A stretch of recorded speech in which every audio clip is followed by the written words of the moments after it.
I'm Osbaldo Hernandez. I'm one of the owners of Frelard Tamales, along with my husband, Dennis Ramey. Frelard Tamales is located in the neighborhood of Green Lake here in Seattle, Washington. And just like our name, we specialize in making handmade tamales, utilizing a multi-generational recipe from my great-grandmother. You know, when I met Dennis, we probably both had very entrepreneurial hearts and entrepreneurial minds. And we both wanted to own a business. And it just made sense that we would do tamales in the Seattle area. He liked the idea. I mean, this is a white guy that had never really had tamales before. So he went from never having tamales to being taught by my mom how to make them in a couple weekends. And so we now, call ourselves partners in business, but also in life. One of the reasons we're able to enjoy delicious food, ethnic food in the U.S. is because of migration, right? Like, without immigration, without immigrants, we wouldn't have such a wonderful mix of cuisines that we can find almost in any neighborhood in Seattle. And one of those shops is Frelard Tamales. I mean, the reason we're here is because my family migrated to the U.S. in the early 2000s. We migrated for economic reasons to find a better opportunity in the U.S.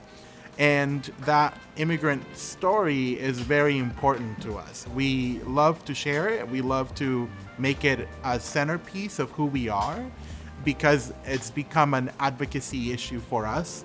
I was undocumented for over 10 years. My mom was undocumented up to a couple years ago. And so that defining story of immigration, which defines the U.S. and U.S. history, is defining to us too. So we're very open and very loud with what we support, from LGBTQ rights, for being a gay-owned business, to being an immigrant-powered business as well, because it is important that the consumer knows where their money is going and how we're using the power of the consumer and the power of the wallet. And one of the ways that we act is we donate to those causes, LGBTQ, immigrant, environmental causes.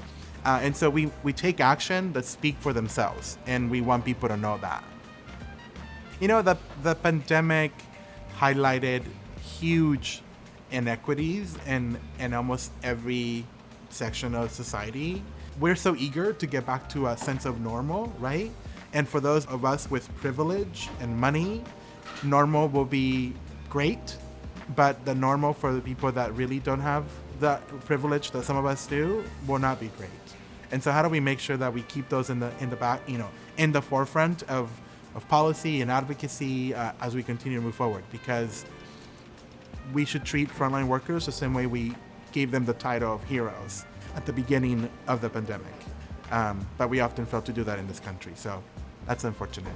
But I think I think it ties into how you can spend your money intentionally, right? Like, oftentimes small businesses can step in and cover some of that gap. It's not perfect. It's based on capitalism, but it is kind of what we have to work with.